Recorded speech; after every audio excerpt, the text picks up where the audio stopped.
Namaskar, I'm Ashok Vyas, and I'm delighted to be welcoming Denny Gaekwad ji, and he's joining me from Florida. What he has achieved is a source of inspiration for all of us, as well as a source of pride for being Indian Americans. How we start off, where we reach, how people perceive us, how American system appreciates, and also looks up to someone like Denny Gaekwad. Denny ji, welcome. Namaste. स्वागत है आपका. So while I need to request you to unmute your mic, and Namaste, sir. Namaste. Sorry about that, and thank you for good introduction. So talking about your introduction to American life, I will share a part of a short film about you. But before that, if you care to share the year in which you landed here and the vision with which you came to America. So it was 1986, I think 87 actually. So 87, I came, and just like any other immigrant, I came with a lot of dreams. My family is very rich. I don't need to come, but I did political science, which is very unusual in India at that time in 1976. And I'll tell you why unusual. Because my university, Maharaja Sayajirao Gaekwad University, had a 45,000 students, and only 15 students were in a political science. So I love politics. I enjoy politics. I understood the power of politics because Dhaneji, allow me to interrupt. Politics usually is not seen as a subject which would be lucrative in terms of your job opportunities. yes. And So what is it about politics that appeals to you? see, what I realized as a privilege to born in a Gaekwad family, there are two things about one's life. One, power, and one is the money. But what is unique about the power and money is so different. A money may not bring you a power enough, but a power will always bring you money enough. People have just wrong percept that if you have money, you become powerful. It's wrong. If you become the powerful, all the avenues open for you. All. I mean, everybody So, likes to associate with the power, hmm, whether we like it or not. let me seek your input on how you define power, or there are different faces of power. Some people look at political power as power, some people look at money as power. Uh, And yeah. no, So, the definition of power. so power can be a community leader power. You don't have to run the office. Power as a you are in a society power because you do crazy good social work. You become a helpful to others. That is also considered as a power. Power is not only that you run the office. I never ran the office, but you can support the powerful offices, and then you also have access to the power. And a power has, but very simple. If you look at from the 10,000 year, the money never bought anything. The power brought everything. So if you have a lot of money, for example, and if the powerful country attacks you, your money disappears in a few minutes, because we somehow has a misconcept that money brings the power. It's other way around.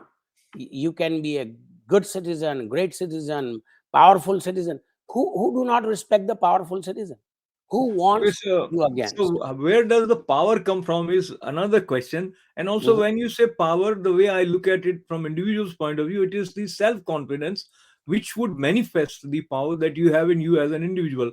So now that takes me to the first few days when you came, landed 86, 87, and I don't know what was the vision. Did you come here to study further or to start some business? What was it happening at that time? So what happened when I was studying in a college political science, 1976 precisely, till 80, I was in a political science subject, BA, Bachelor of Arts. At that time, the Cold War was on the peak of the world.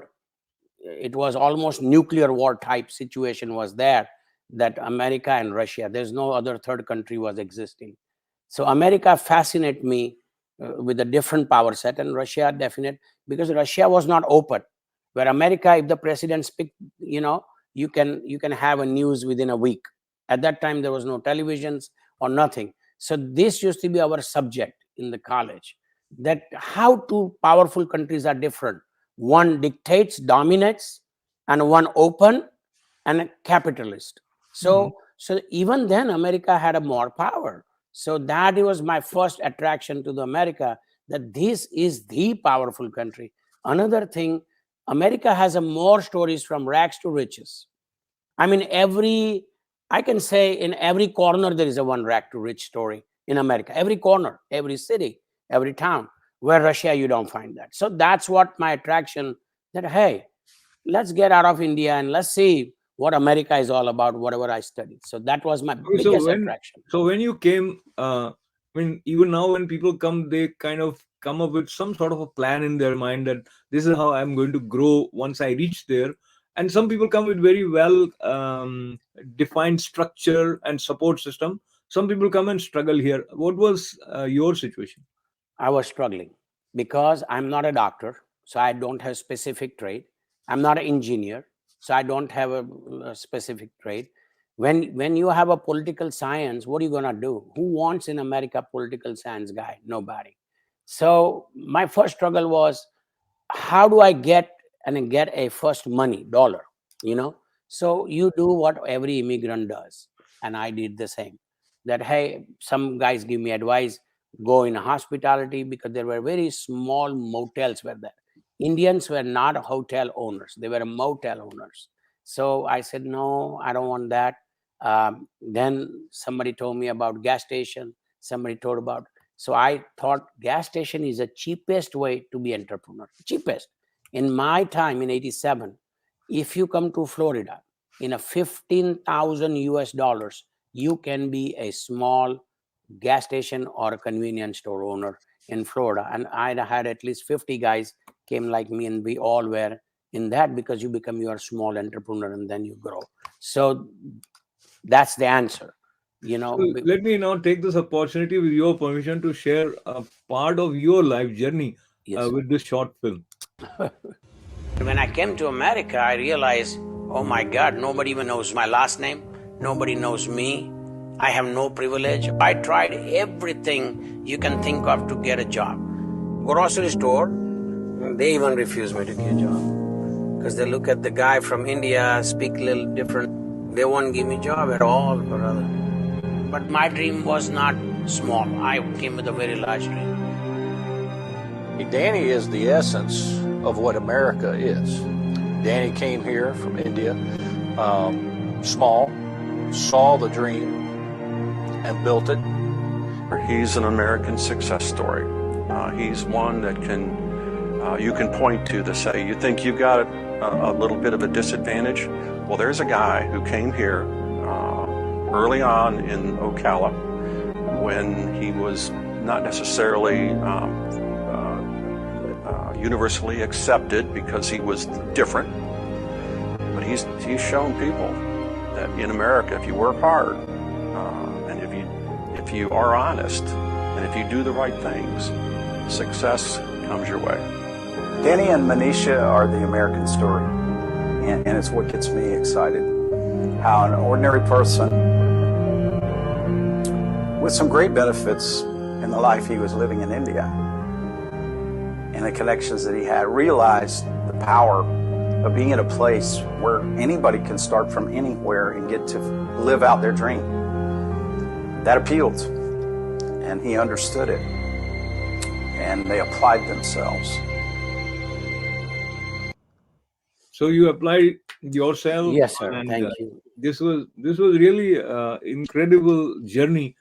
Mm, but I go back to the question, which would further clarify for some of our viewers. So initially, what it takes is your inner strength to take risks also. And on that front, how would you give credit to have helped you in discovering your inner strength? Look, first I need to put a disclaimer. Without God, nothing is possible, no matter who you are. I am blessed. When I'm born in a Gaekwad clan. When I came to America, it's number one country in the world, even then and today. So it all happens because the God is with you. And now, second, we all do efforts. Sometimes we succeed, sometimes we don't. But my inner strength was very simple. I just wanted to make sure that life don't go wasted. I want to be part of the society, whether I live here or I live in India or I live anywhere else, because our family background with the Gaekwad family was very simple. Uh, the Gaekwads didn't build too many palaces like in Rajasthan and other, and I'm nothing opposed to it. But Gaekwad builds more schools, colleges, towns, talabs. I can go on and on, library system, this system.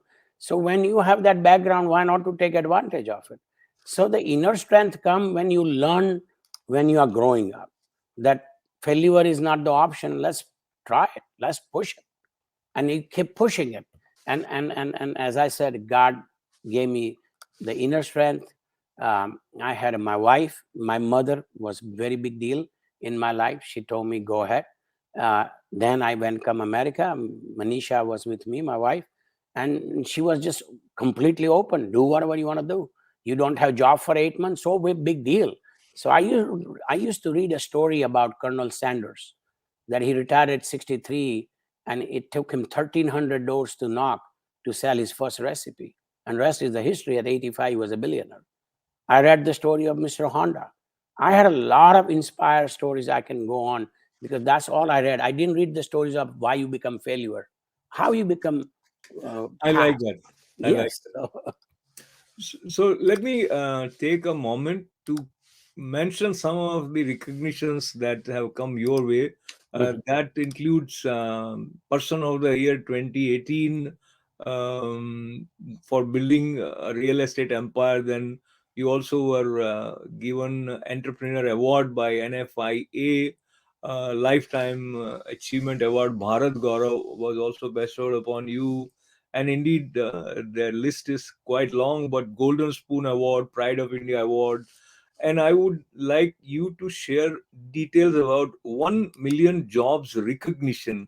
What was that, and what did it teach you how to create jobs? Okay. So what happened when the governor's card came? The Florida was in a shamble, including myself, because we had a lot of real estate, hotels, restaurants, and all that. The 2008, the economy busted like never before in 90 years. So the asset become the liability instead of asset become asset. So in that era, when I met him first time, he recognized me and he put me on the board called Enterprise Florida, which is a 64 large company, small company leader sits on it. And they, when he came just in 2010, he said, look, we lost 700,000 jobs. We need to bring all the jobs back. So we were all start scratching head and say, how do we bring it back? So then we start putting the task team together, that how we can bring the jobs back, how we going to revive our Florida's economy, how we going to do that.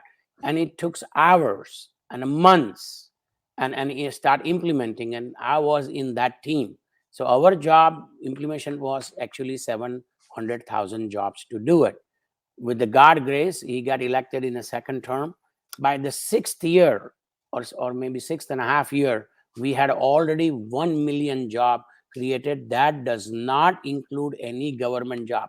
Matter of fact, Rick Scott became very unpopular with the government agency, which he had a staff of 152,000 people.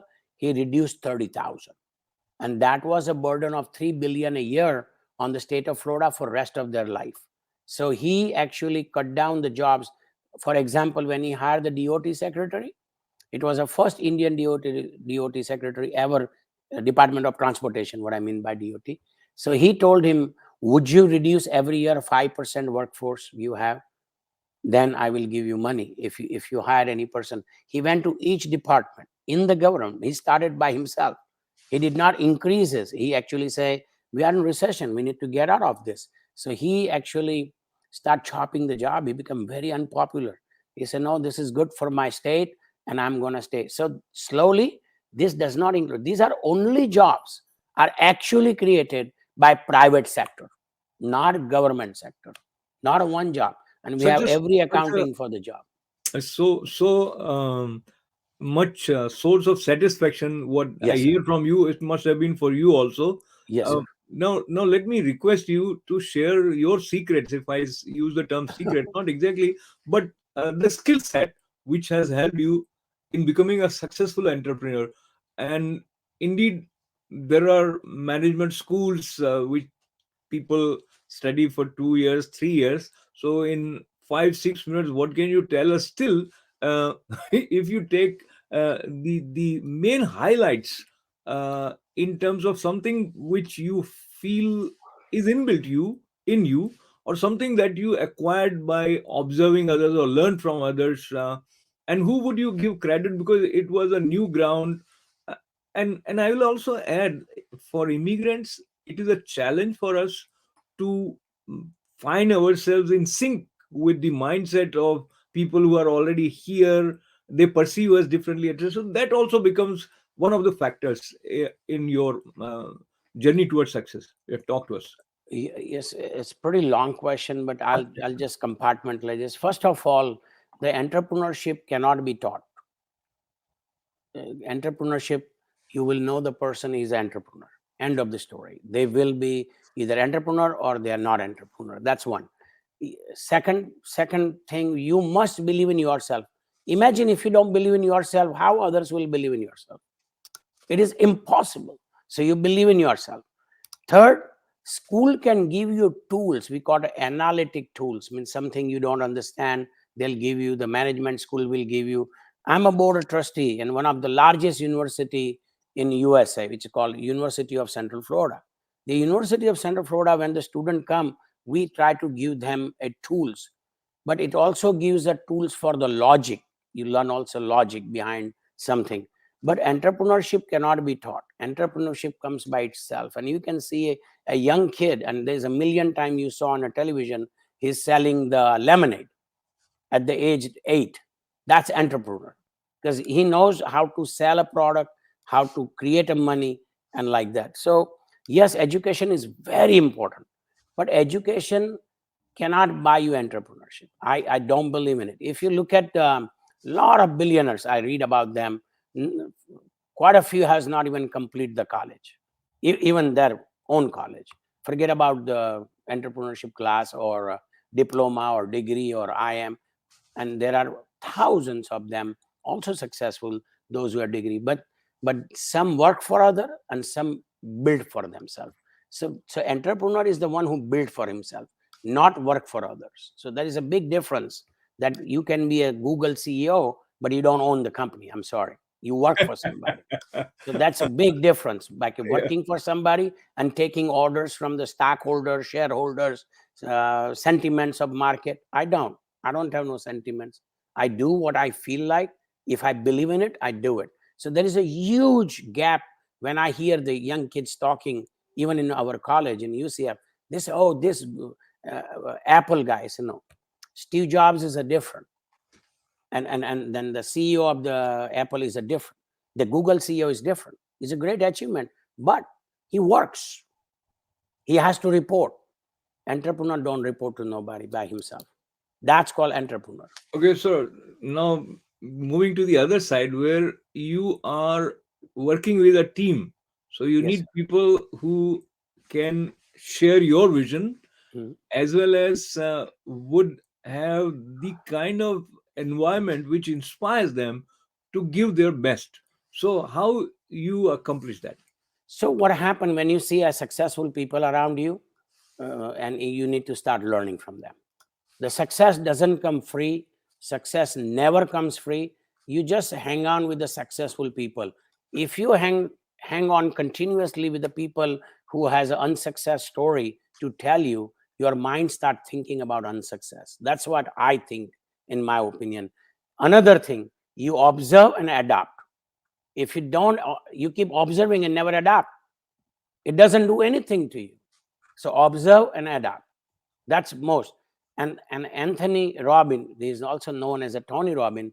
Very early age, I learned.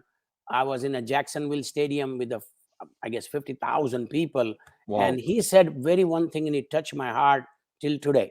He said, everybody wants to be number one. He said, forget it. Forget it. It takes a lifetime sometime, but try to be number two. So I was confused in my head, but in a 2 seconds, he said, number one guy took entire life to be number one. You have to do nothing.